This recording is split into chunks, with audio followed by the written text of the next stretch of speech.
So this is a setup I used on the day of the lesson.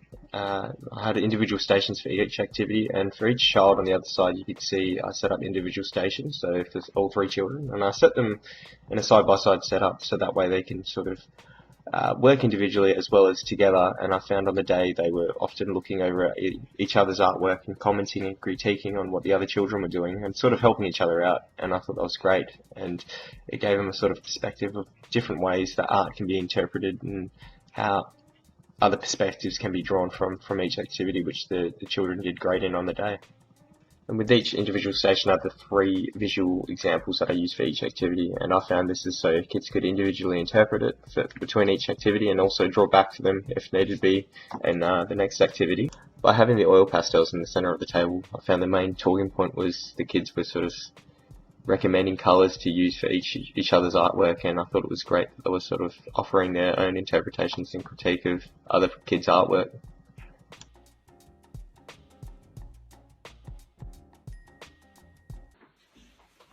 Kenzo? Yeah? So what we're going to do is we're just going to trace the leaves on the outside. So let's say we could draw one here. Or you could draw like a... So we look at the details. Look at the details, exactly, and draw the details if you can. But you don't have to trace it, is what I'm saying. So just use these as a guide. So look at the leaf, and then just try and draw what it looks like.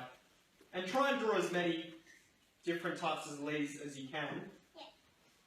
And then draw them all around your animal. For the demonstrations I used worked examples for each activity, and that way kids could get an idea of what I was sort of aiming for them to do without sort of telling them that they had to do it, and this was a great way to guide them in what they had to do and what they wanted to do. I saw them use their own techniques. I saw one boy actually trace around the leaf, which I thought was pretty cool, and some of the other children copied, and then they used one of my techniques where I put the drawing on the window to trace the overall critter. I found the majority of the time kids asked me to demonstrate certain arts techniques they found difficult, and by demonstrating that helped their own learning of how to do it.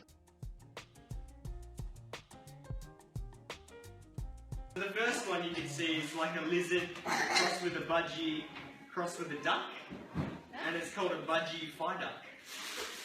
So what we're going to do exactly that. So I've done a few. I've done that one's a walrus with a rabbit and an elephant, a spider with a turtle and a fish, and then a pig with a chicken. So what you guys are going to do, you're just going to draw 3 more. So you pick three features, and then we're going to draw 3 different animals, and you're going to name them. So we'll I tested the children's divergent thinking by making them brainstorm different animal features and animal types that they can come up with reference to 2 sheets I provided with different animals. And this way it sort of tested their fluency of how many animals they can come up with and really test their thinking of the different types of animal parts they could come up with. This tied in with the next open-ended challenge where children were to come up with 3 new animal species. This incubation stage of the activity was very beneficial as children could sort of squeeze out as many of their artistic ideas from the lesson and the brainstorm, and then reflect and choose which one they wanted to use for their final project.